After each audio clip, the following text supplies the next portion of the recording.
오늘은 블록체인 2.0, 즉 비트코인 이후 암호화폐와 관련된 내용을 설명드리겠습니다. 어떻게 발전하고 있는지, 특히 이더리움을 중심으로 설명해 드리려고 해요.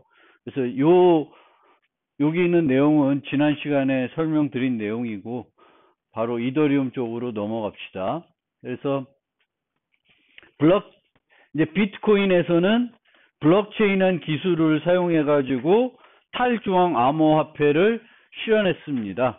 그래서 이 비트코인은 최초의 그 탈중앙 블록체인을 이용한 탈중앙 암호화폐라는 그런 의의를 갖고 있는 화폐이죠.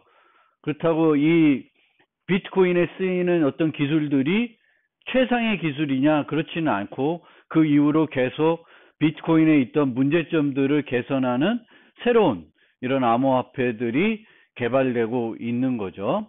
그 중에 이제 하나가 이제 이더리움인데, 이더리움은 블록체인에 그 불가역성을 제공하는 그 블록체인의 코드를 저장하자라는 거예요.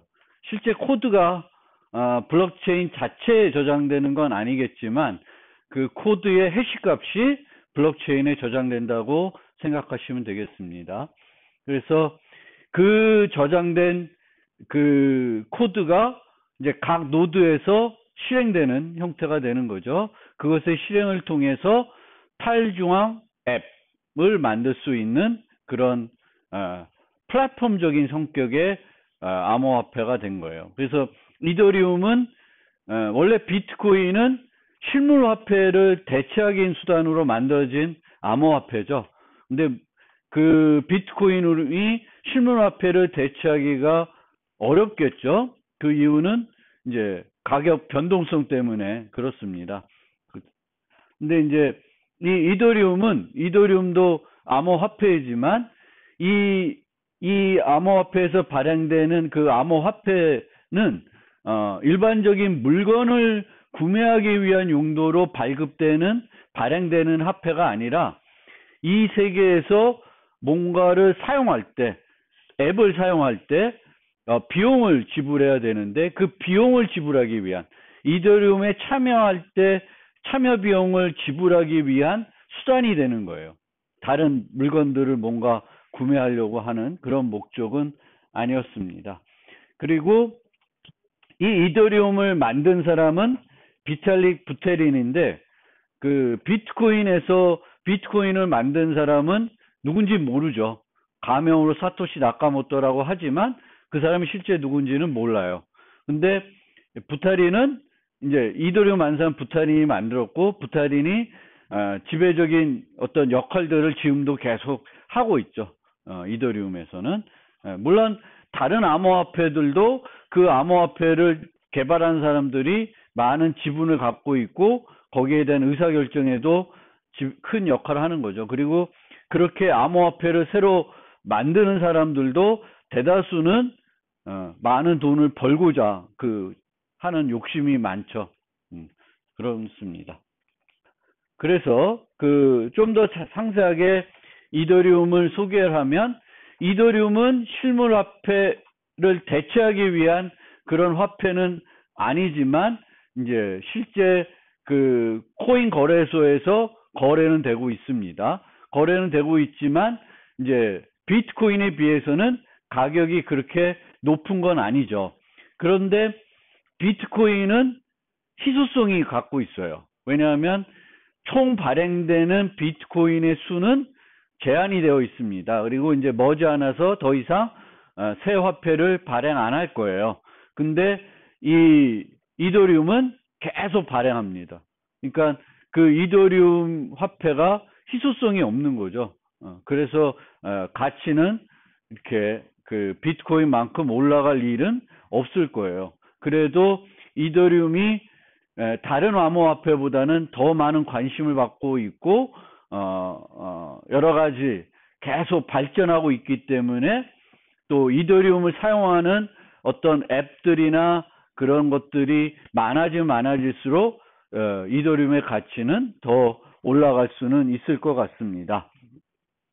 그래서 이더리움은 뭐 뒤에 또 설명하겠지만 이제 처음에는 지금은 이제 많이 바뀌고 있지만 처음에 이더리움을 제안했을 때는 비트코인과 마찬가지로 작업증명을 이용해서 작업증명을 이용하는 블록체인 형태가 되겠습니다. 그런데 비트코인은 블럭을 10분의 하나씩 확정했지만 이제 그 이더리움은 15초마다 새 블럭을 만드는 형태로 가고 있습니다. 그래서 그때 설명드렸듯이 비트코인에서 10분을 잡은 이유는 우연히 그 일시적인 포크를 발생하는 그 확률을 줄이고자 하는 거죠. 그럼 15초마다 블럭을 생성하면은 일시적 포크들이 많이 발생을 하겠죠. 그런 특징을 갖고 있지만 15초로 줄임으로써 얻어지는 이득은 더 많은 트랜잭션을 처리할 수 있겠죠. 그렇죠? 그래서 그런 이제 트레이드 오프가 있는 거죠. 그런 것이고 이제 이더리움의 가장 큰 특징은 이제 코드를 블록체인에 저장하는 거고 그 코드를 저장할 때 사용하는 언어는 한 가지 언어가 아닌데 가장 많이 쓰는 게 솔리디티라는 언어이고요. 솔리디티 언어는 우리가 일반적으로 사용하는 C, 자바 뭐 이런 언어랑 같은 수준의 언어입니다. 그래서 튜링 컴플리트한 언어라고 하는데 뭐 제한적인 언어가 아니라는 거죠. 뭐 하고 싶은 것이 있으면 다 웬만한 거는 다 프로그래밍 할 수 있는 그런 겁니다. 그리고 이 솔리디티로 작성된 코드는 컴파일 돼서 바이트 코드로 바뀌게 되겠고 그 바이트 코드는 자바처럼 자바는 자바 코드가 이제 중간 코드를 실행하려면 뭐가 필요해요? JVM이 필요하죠. 그래서 비슷하게 이제 여기서도 EVM이라는 걸 이용해서 그 바이트 코드를 실행합니다. 그러면 모든 노드는 이 EVM을 설치해서 사용하고 있겠죠. 그래서 그 바이트 코드를 모든 노드에서 실행을 하게 되겠고 실행된 결과는 모든 노드에서 동일하게 했습니다. 그래서 어떤 코드에 동작하는 방식은 자바랑 거의 똑같은 형태가 된다 보시면 되겠습니다. 비트코인과 또 이제 이더리움의 가장 큰 특징은 이더리움은 코드를 통해서 모든 것들이 이루어집니다. 단순하게 A에서 B로 어떤 이더리움 그 ETH를 양도할 때도 그 양도하는 코드를 작성하게 되겠고 그 코드가 실행돼서 실제 이 사람의 돈이 다른 사람 돈으로 옮겨지는 거예요. 그래서 코딩을 통해서 트랜잭션을 만들어지는 겁니다. 비트코인에서는 그냥 트랜잭션을 정의하고 서명해가지고 등록하면 그게 화폐 역할을 하는 거죠. 근데 여기서는 그거를 하는 코드를 작성하게 되겠고 그 코드가 이제 트랜잭션 역할을 하게 됩니다. 그런데 코딩을 편하게 하려고 그러면은 비트코인처럼 UTXO 모델을 쓰면은 불편해요. 왜? UTXO 모델은 한 사람이 갖고 있는 보유한 금액이 얼마인지 알려면 비트코인 전체를 뒤져가지고 안 쓰여진 출력들을 찾아야 되는 거죠. 그 사람 주소로 대상이 되어 있는 출력들을 찾아야 돼요. 그거를 코딩하고 있으려면 번거롭죠. 그래서 이제 UTX 모델을 쓰지 않고 계정 기반 모델을 쓰고 있습니다. 그래서 계정 기반 모델은 우리가 지금 은행에서 쓰는 시스템과 똑같은 거예요. 은행에는 여러분들이 계좌를 하나 개설하죠. 통장을. 그리고 거기에 자기 돈을 유지하고 있겠죠. 그래서 여기도 마찬가지로 모든 사용자의 계정에 그 계정에 얼마나 많은 ETH를 유지하고 있는지를 기록하고 있습니다. 그래서 그게 이제 계정 기반이 되겠고 여기서의 트랜잭션은 그 계정에서 또 다른 계정으로 돈을 옮기는 그게 트랜잭션이 되겠습니다. 그래서 UTXO 기반이 아니라 계정 기반이 되겠고 모든 그 참여자의 계정 정보, 계정 주소와 그 금액, 얼마를 보유하고 있는지를 항상 유지하고 있습니다.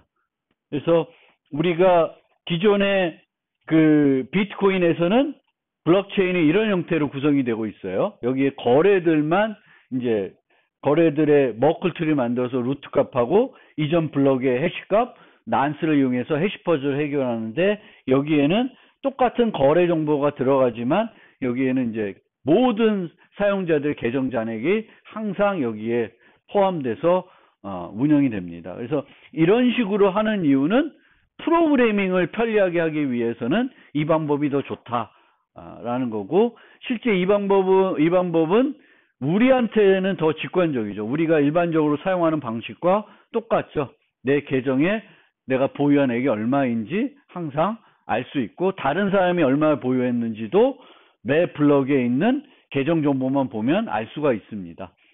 그래서 그렇게 되겠고, 계정 기반이기 때문에 이제 나타나는 현상이 트랜잭션을, 이 한 계정의 트랜잭션을 병행으로 수행할 수가 없습니다. 순차적으로 해야 돼요. 그리고 순차적으로 실행하기 위해서 이제 카운터를 이용합니다. 카운터를 이용해서 모든 각 계정의 처리는 이제 병행으로 처리가 안 되는 거죠. 얘는 한 사람의 그 UTXO가 여러 개 있을 수 있으니까 그 UTXO만 다르면은 따로따로 동시에 쓸 수가 있습니다. 근데 여기서는 한 계정에서 5,000원 빼고 10,000원 들어가고 이거를 동시에 할 수가 없잖아요. 금액이 부족할 수도 있고 뭐 이렇게 되니까. 그리고 이게 어토믹한 게 보장이 돼야 되는 거죠. 그래서 이제 순차적으로만 처리할 수 있습니다. 한 계정. 전혀 다른 계정들은 그냥 쓰면 되는 건데, 같은 계정이면 그렇게 됐습니다. 그래서 UTX 기반과 계정 기반에 비교하면 이제 이렇게 뭐 좀 한 거, 핵심은 프로그램하기가 용이하다라는 측면이. 왜냐하면 돈을 왔다 갔다 해야 되는데 한 사람이 얼마를 보유하고 있는지 알아야 트랜잭션이 유효한지 아닌지 판단할 수 있는데, 이제 그런 것들이 이제 좀 더 편해지는 거예요.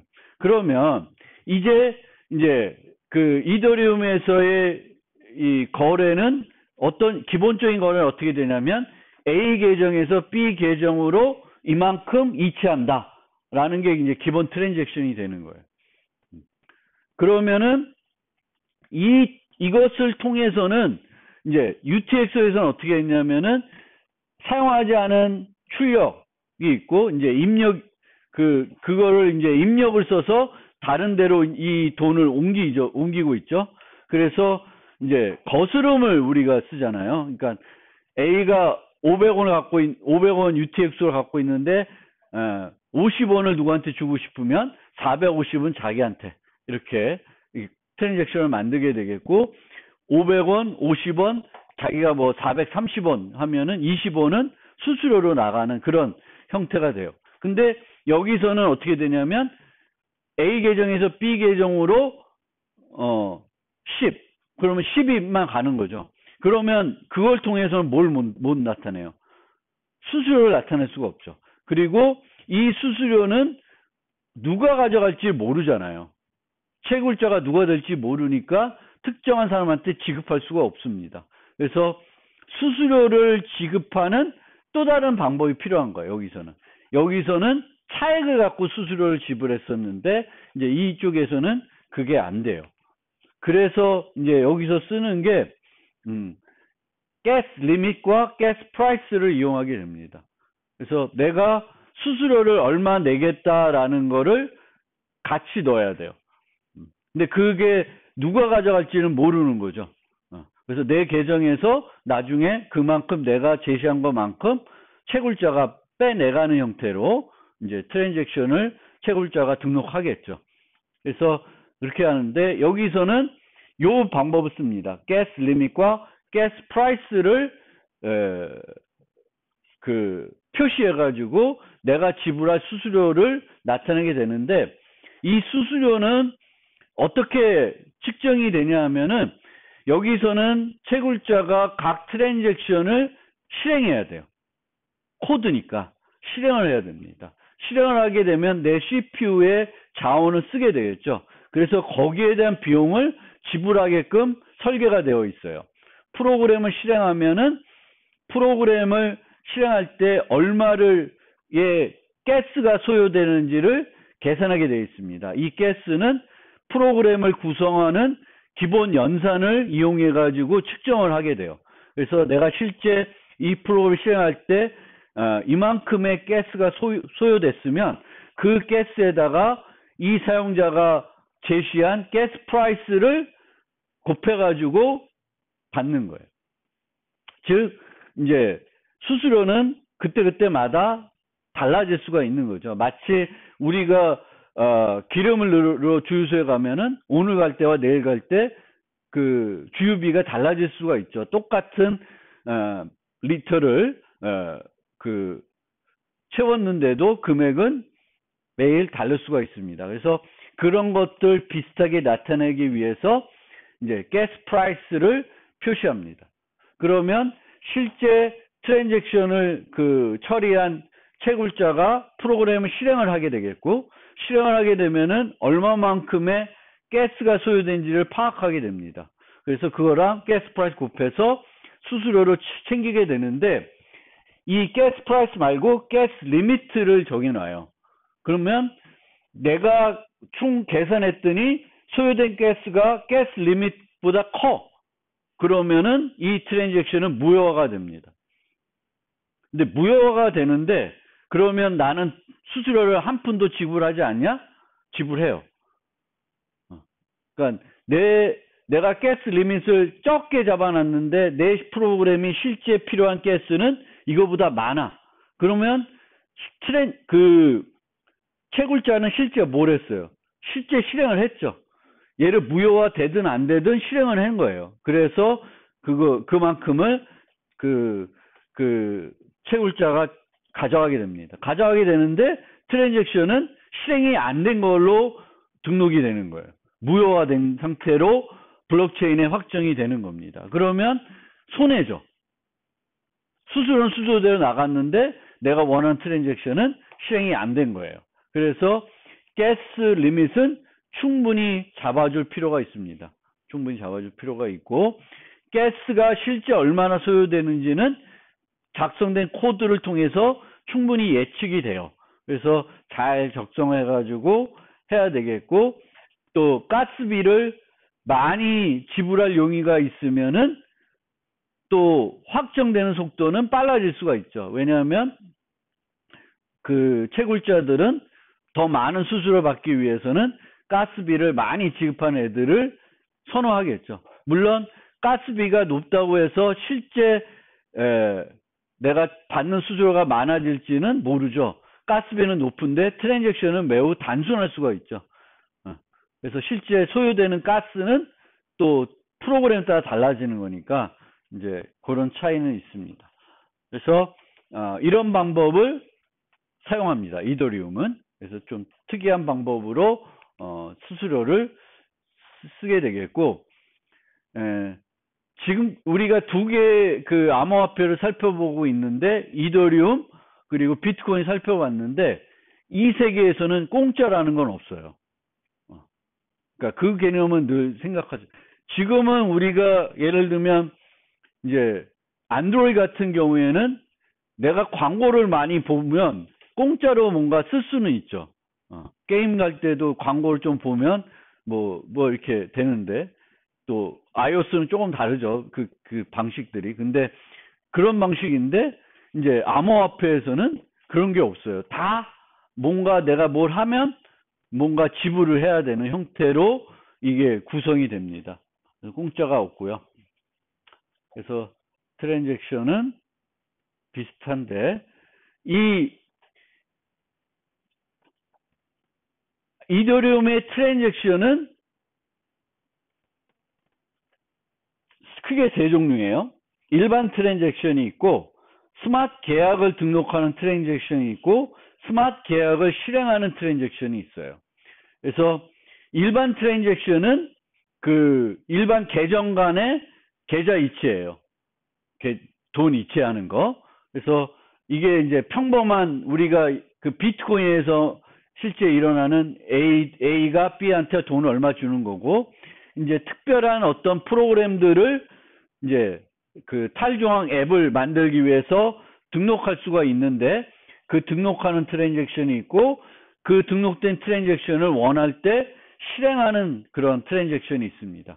그래서 이런 트랜잭션으로 구성되어 있고 어떤 것이든 간에 등록할 때도 프로그램 실행해야 되겠고 실행할 때도 프로그램 실행돼야 되겠고 그걸 통해서 이제 항상 비용 지불이 이루어지게 됩니다.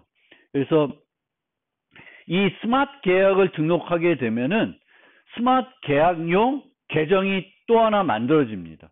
그러니까 일반 계정이 있고 그 스마트 계약, 그 프로그램이 등록된 계정이 또 따로 있어요. 그래서 그런 식으로 이제 그 이더리움은 동작을 하게 됩니다. 일반 사용자 계정, 그리고 프로그램이 등록되어 있는 계정. 왜냐하면 프로그램도 돈을 보유하고 있을 수 있어요. 돈을 보유하고 있을 수 있기 때문에 이제 그렇게 처리가 됩니다. 이 이더리움에서 채굴은 똑같은, 물론 지금은 이제 지분 증명으로 넘어가고 있는데 초기 이더리움에서는 이제 비트코인과 똑같은 방식의 작업 증명을 이용했어요. 그런데 앞서 본 것처럼 이제 10분이 아니라 15초로 줄여놨죠. 그 특징이 하나 있고요. 또 하나의 특징은 이제 그 해시 함수를 그 SHA-2를 쓰는 게 아니라 ET 해시라는 걸 쓰게 했어요. 그래서 얘를 쓰게 한 이유는 얘는 이제 ASIC이나 특수 하드웨어 제작을 해가지고 이득이 없도록 만든 해시 함수예요. 그러면 이제 채굴할 때 그 특수 하드웨어를 제작하는 게 의미가 없으니까 쓸 수 있는 건 이제 일반 CPU죠. 그러니까 일반 CPU나 GPU 갖고 채굴을 할 수만 있도록 제한을 해놨어요. 그러면은 조금 더 큰 손들이 몰리는 거를 막을 수 있지 않을까라는 생각으로 이런 접근을 하고 있고요. 15초마다 생성을 하니까 일시적인 포크들이 많이 일어나겠죠. 그래서 그렇게 일시적인 포크들이 일어난 애들을 엉클 블럭이라 그래요. 엉클 블럭. 그리고 얘네들은 저 엉클 블럭에 대해서도 보상을 하게끔 시스템을 만들어 놨어요. 저걸 왜 보상을 할까?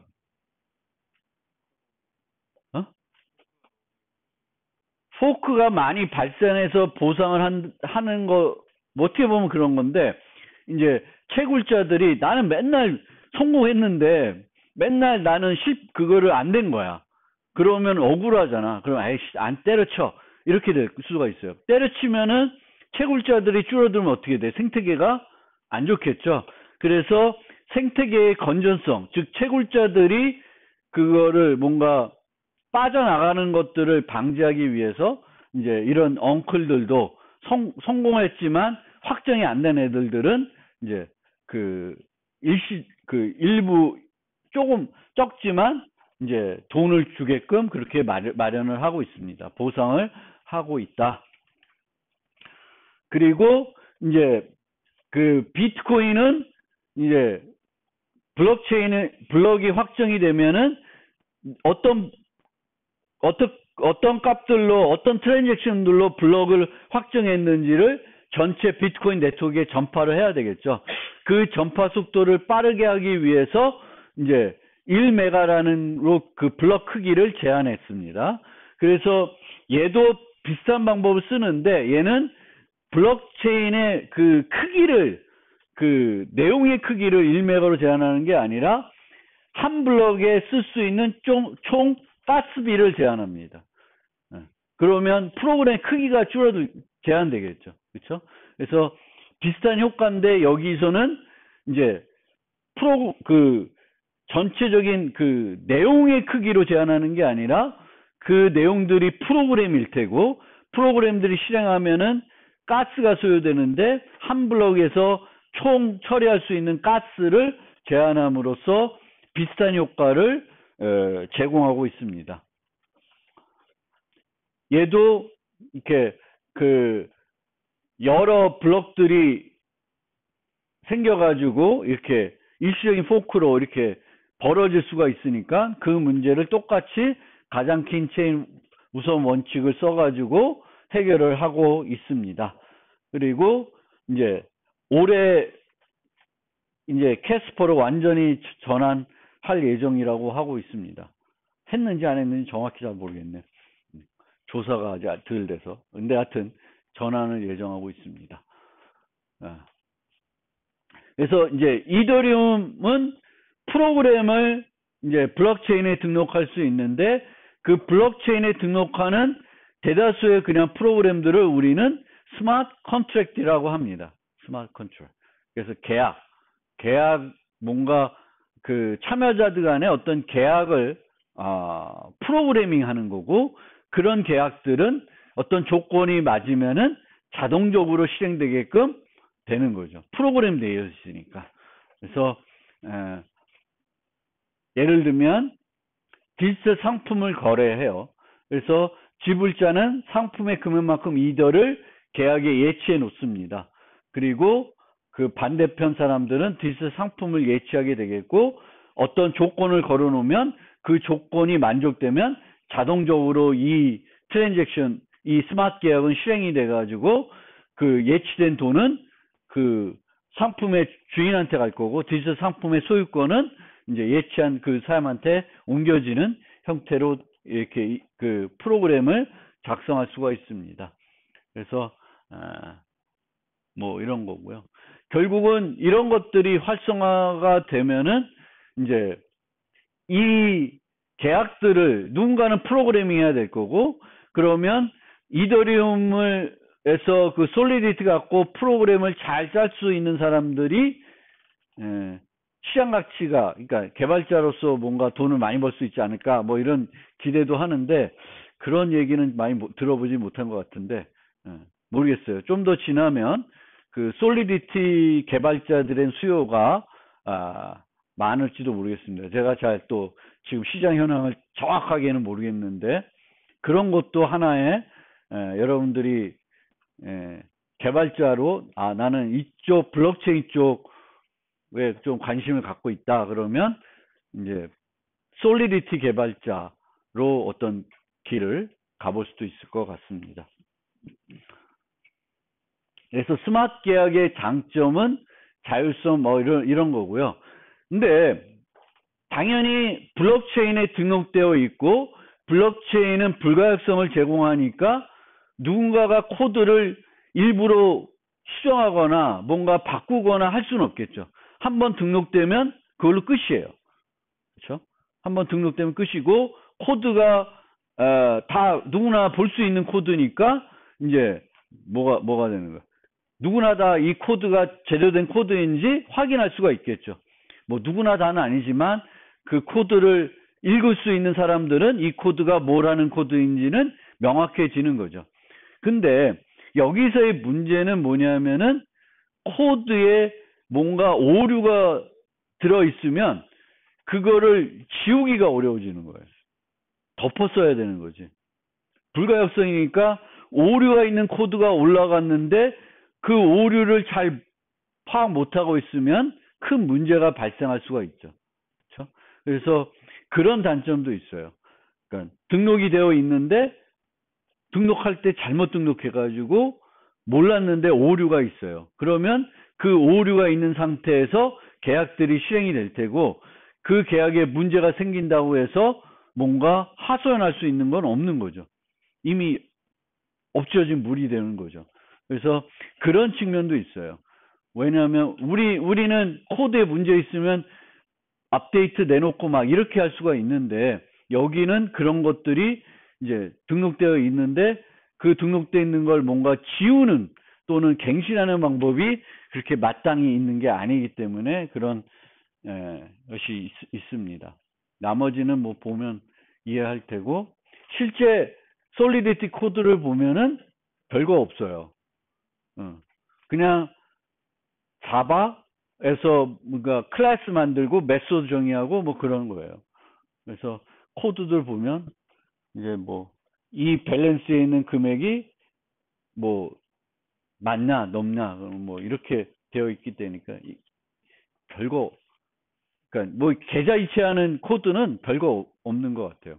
그래서 코딩하는 게 뭔가 특이하거나 그런 것 같진 않고 충분히 뭐 여러분들이 이제 프로그래밍을 잘하면 좀만 익히면 뭔가 기본적인 코딩들은 충분히 할 수 있는 그런 내용들입니다. 그래서 아까도 말씀드렸듯이 일반 계정과 스마트 계약이 저장되어 있는 계정 두 종류가 존재를 하고 있고, 얘는 스스로는 활성화가 안 되는 계정이에요. 등록만 되어 있는데 내가 돈을 보내서 얘를 실행하게끔 만들면 실행이 되는 거죠. 그리고 얘가 어떻게 프로그램되어 있는지 따라서 조건이 맞아야 실행이 되겠고요. 그렇습니다. 그래서 이제 이런 걸 통해서 타일 중앙 앱을 만들 수가 있습니다. 그래서 이 타일 중앙 앱들의 특징을 보면은 공짜가 없는 세상이에요. 공짜가 없는 앱들이고, 뭘 하려고 그러면 늘 뭔가 돈을 지급해야 돼요. 그런데 이제 기존과 좀 많은 다른 점은 사용자들이 뭘 하게끔 유도하기는 좋아요. 왜냐하면은 인센티브를 지급할 수 있으니까. 여기 있는 토큰이나 이더리움의 돈으로 뭘 하면 이걸 주겠다라는 형태로 이제 동인, 이 앱을 쓰게 하는 동인이 되는 거죠. 내가 이거 앱을 쓰면은 돈도 내야 되지만 뭔가 잘하면 또 내가 보상도 받을 수 있는 그런 형태가 되기 때문에 이제 타일중앙 앱이나 또는 뭔가 이런 쪽에 암호화폐와 관련되어 있는 그런 서비스들은 이런 인센티브 지급을 통해서 참여자들의 참여를 유도할 수가 있죠. 뒤에 보시면 스티밋 같은 그런 서비스는 이제 글을 올리면 이제 돈을 주죠. 그리고 좋아요를 사람들이 많이 해주면 돈을 더 벌 수 있게 되는 거죠. 그래서 이제 그러니까 서비스들의 동인을 돈으로 이렇게 하는 거죠. 내가 참여할래도 돈 내야 되고, 내가 참여했는데 잘했으면 그보다 더 큰 수익을 벌 수가 있는 거죠. 그러니까 그 모델이 이게 달라지는 거죠. 우리가 예전에 생각했던 모델하고 다르게 일반 사용자가 참여해서 돈을 벌 수 있는 그런 서비스에 참여하게 되는 거죠. 그래서 그런 거고요. 이제 ICO라는 얘기를 좀 많이 들었을 거예요. 그래서 암호화폐를 신규로 만들려고 할 때 이제 ICO 같은 걸 하는데, 원래 ICO는 이제 이더리움과 연관이 되어 있는 거였어요. 근데 꼭 ICO들이 모두 이더리움과 연관이 되어 있는 건 아니고요. 이제 암호화폐를 내가 신규 만들겠다, 이런 걸 만들겠다, 투자해라 나한테. 그러면 내가 신규 만든 암호화폐에 발행된 화폐의 일부를 너한테 주겠다, 이런 걸 하는 거예요. 그래서 투자자들을 모으는 거죠. 근데 여기는 사기가 많아요. 왜냐하면은 그냥 다 만들어 놓고 이런 걸 만들겠다고 하는 게 아니라 딸랑 백서 하나만, 문서만 만들어 가지고 장만 만들면 돼요.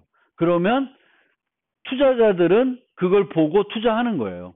근데 투자금만 받고 도망가도 돼요. 뭐 어떻게 할 수가 없는 거지. 그리고 투자를 받았는데 성공하지 못할 수도 있어요. 왜냐하면 백서에 있는 내용을 충분히 그 사람이 실현한다는 보장은 없죠. 그래서 이제 그렇게 되는 거고, 이 이더리움은 ETH라는 자체 화폐가 있지만 또 뭘 할 수 있냐면은 그 ETH 말고 토큰을 발행할 수 있게 해줘요. 토큰을. 그러면 내가 원래는 새로운 암호화폐를 만들고 싶으면은 나만의 블록체인을 만들어야 되겠죠. 그리고 나만의 블록체인을 작업증명으로 구축하려고 그러면은 채굴자들이 또 달라들어 이렇게 와줘야 되는데 그게 잘 안 되겠죠.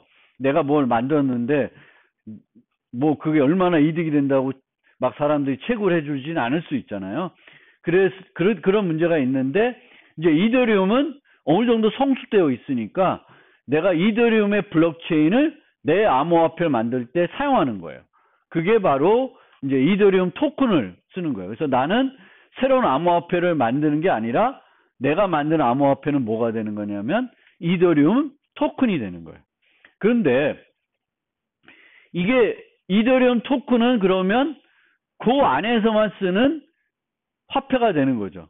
그 내가 만든 서비스에서만 쓰는 화폐가 되는 거예요. 그 탈중앙 서비스에서만 쓰는 화폐가 되는 건데, 이 내가 만든 암호화폐는 토큰은 ETH를 이용해서 살 수가 있어요. 개념적으로. 그러면 반대로 내가 갖고 있는 그 토큰을 팔 수가 있는 거지. ETH를 받고. 그럼 내가 갖고 있는 토큰을 ETH로 팔고, 그 ETH를 받고, 그 다음에 ETH를 코인 거래소에 가면은 현금으로 바꿀 수 있는 거죠. 결국은 그러면 토큰도 뭘 할 수 있는 거야? 현금화할 수가 있는 거지. 그래서 그렇게 해서 이렇게 돌아갈 수가 있습니다. 그래서 이더리움의 토큰과 ICO 이런 개념이 있고요. 그리고 이제 이더리움은 이제 2.0으로 지금 계속 하드포크 되면서 매번 새 기능도 넣고 점진적으로 그 지금의 작업 증명에서 지분 증명으로 넘어가고 있습니다. 그래서 그게 이제 이더리움 2.0이고 이제 그거를 확 한꺼번에 넘어가는 게 아니라 단계별로 아주 체계적으로 계획해서 넘어가고 있어요. 그래서 지금은 이제 이게 비컨 체인이라는 걸 만들어 가지고 기존 체인이 있고 또 비컨 체인이 그 위에서 동작하고 있고 점진적으로 이제 기존 체인이 일로 흡수되면서 이제 하나의 그 캐스퍼만 이용하는 체인으로 바뀔 거고요. 얘는 이제 샤딩을 여기에 도입을 했습니다. 샤딩. 그래서 샤딩은 블록체인을 하나만 유지하는 게 아니라 얘를 나누는 거예요. 나눠서 이제 나누는 어떤 단위로 나눌지 뭐 여러 가지 방법이 있겠지만 몇 개라더라? 총 64개의 샤드로 블록체인을 운영하는 거예요. 그래서 샤딩을 해가지고 좀 더 많은 트랜잭션을 처리할 수 있게끔 하고 있습니다. 그래서 저렇게 되면은 되게 트랜잭션의 처리량이 되게 높아지는 거예요. 현실적으로 뭐 아직 신용카드 수준까지는 안 되더라도 상당히 지금보다는 많은 트랜잭션을 이제 처리할 수 있게 되는 거고요. 이렇게 하고 있습니다.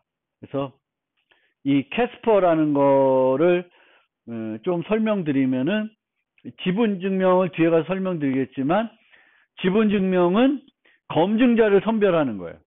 그래서 이 검증자가 채굴을 하는 거예요. 근데 채굴하는데 뭔가 작업 증명하는 게 아니라 그냥 내용 확인하고 그 사람이 서명하고 땡이에요. 근데 그 사람만 서명하는 게 아니라 또 입회자라는 게 있고 캐스퍼들은 그 입회자들이 그 검증자가 제대로 했는지를 또 살펴봅니다. 그래서 3분의 2가 이 검증자가 올바르게 했다고 하면은 확정이 되는 거예요. 그러면 서명이 한 블럭을 확정하는데 검증자 하나에 입회자들의 3분의 2가 서명을 했기 때문에 많은 서명이 이루어진 거죠. 그러면 그걸 수정하려면 그만큼 어려워지는 거예요. 그리고 그게 또 체인 형태로 계속 연결되기 때문에 중간 거를 바꾸면 나머지가 다 무효화되죠. 그래서 뭐 10분 단위로 이렇게 되는 건 아니지만 이제 그런 현상이 이렇게 하고 있어요. 그래서 이렇게 하게 되면은 이제 그렇게 하게 되겠고, 여기서 이제 하나 설명드리면은 디스인센티브를 사용해요. 그러니까 즉 이제 제안자가 되고 싶으면, 검증자가 되고 싶으면은 내가 얼마나 금액을 예치해야 돼. 근데 예치했는데 내가 엉뚱한 짓을 하는 게 발견이 돼요. 그럼 그 예치된 금액은 날라가요. 못 쓰게 됩니다. 그냥 누가 가져가는 게 아니라 슬래싱 해가지고 못 쓰게 만들어 버려요. 그래서 이제 그런 형태로 이제 내가 검증자를 역할을 하면은 보상도 받지만 내가 얼마 금액을 예치해야 되겠고, 예치를 했기 때문에 그 돈을 잃지 않으려고 그러면 나는 어떻게 행동해야 돼요? 정직하게 행동을 해야 되겠죠. 그래서 그런 보상을 통해서도 정직성을 유도할 수도 있고, 보상이 아니라 그 불이익을 줘가지고 나쁜 짓 하면은 돈을 뺏는 방법으로 이제 또 정직하게 동작하게끔 그런 규칙들을 만들어서 운영을 하고 있습니다. 그래서 이더리움에 대한 설명은 뭐 이 정도로 하고요.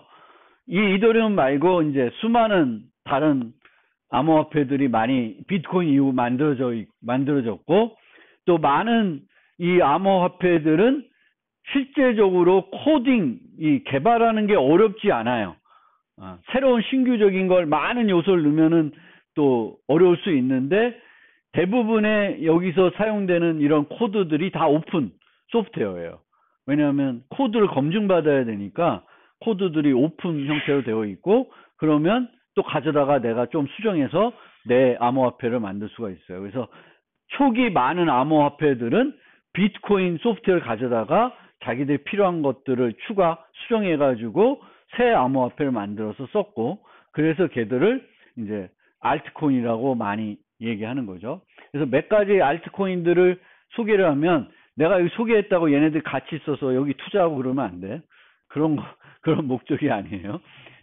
그래서 네임코인은 그 최초로 트랜잭션이 아니라 다른 거를 블록체인에 저장한 암호화폐예요. 그래서 얘는 뭘 저장했냐면은 DNS 아시죠? DNS 같은 거를 블록체인으로 구현한 그런 암호화폐입니다. 그래서 룩업 서비스, 뭔가 저장해 놓고 DNS가 내가 www.naver.com 주면은 거기 IP 주소 알려주는 게 DNS 서비스잖아요.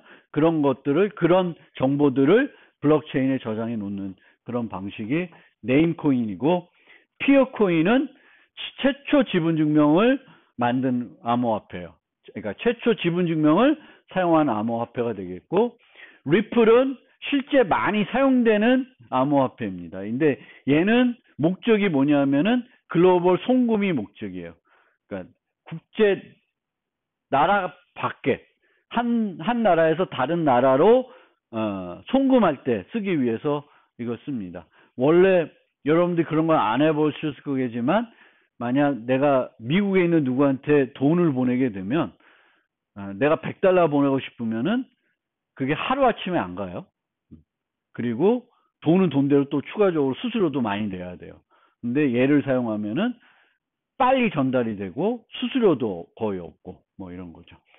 그 다음에 이더리움 클래식이라는 게 있고, 이제 부탈리는 가다가 그 원래 이더리움에 문제가 생겼어요. 뭐 어떤 공격이 일어나가지고 손해를 많이 본 거죠. 거기 있던 원래 그 보유하는 사람들이.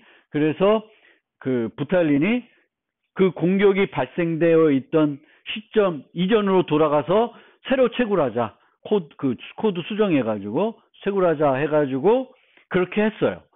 그렇게 했는데 다른 사람들은 그것도 안 된다, 왜 네 마음대로 하냐 해가지고 그 공격이 남아있는 그 트랜잭션들을 남겨놓은 상태에서 그 뒤로 계속 채굴해 나간 또 집단이 있거든요. 그게 이더리움 클래식입니다. 그래서 불가역성이 보장이 되지만 사람이 못할 건 없어요. 모든 채굴자가 독립해서 우리 이제 채굴 그만하고 요 시점부터 다시 하자 그러면 다시 할 수 있는 거지.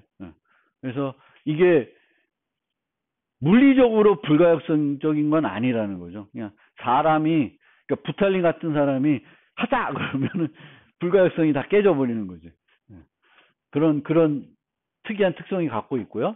그 다음에 Zcash는 이제 이 이후부터는 이제 그 암호 기술에서 나온 여러 기술들을 갖다가 이제 암호화폐를 발전시키기 위해서 막 쓰기 시작한 거예요. 그래서 Zcash는 영지식을 이용해 가지고 좀 더 코인의 프라이버시를 높이려고 노력한 화폐이고요.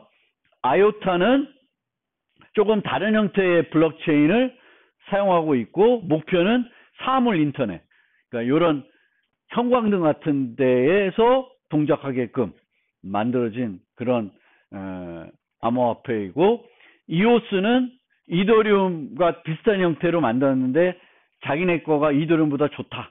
그리고 자기네 것들이 이제 자기네 것들을 블록체인 3.0이라고 부르는데 스스로 그렇게 부르는 거고 실제는 3.0 모임인데 얘랑 이더리움과 다른 이유는 EOS는 탈중앙 앱을 개발하기 위한 많은 개발자 리소스를 제공해줘요. 라이벌이나 뭐 이런 툴킷 같은 것들을 얘는 많이 제공해줘요. 이더리움은 그냥 솔리드 갖고 네가 하고 싶은 대로 해라는 거지. 뭐 개발할 때 사용할 수 있는 무슨 GUI 라이벌이나 뭐 이런 것들을 제공하는 건 아니거든요. 근데 얘는 그런 거고 엔진은 이제 이 암호화폐들이 이제 특정한 분야에서 쓰이기 위해서 개발된 암호화폐도 있고 얘는 이제 게임에서 쓰기 위해서 게임에 좀 더 적합한 형태의 암호화폐를 만들었고 이제 요거는 뒤에 가서 설명드리고 모네로는 또 많이 들어봤을 거예요. 예전에 그게 뭐지? 그 이상한 엠번방? 거기서 썼던 돈이 모네로예요.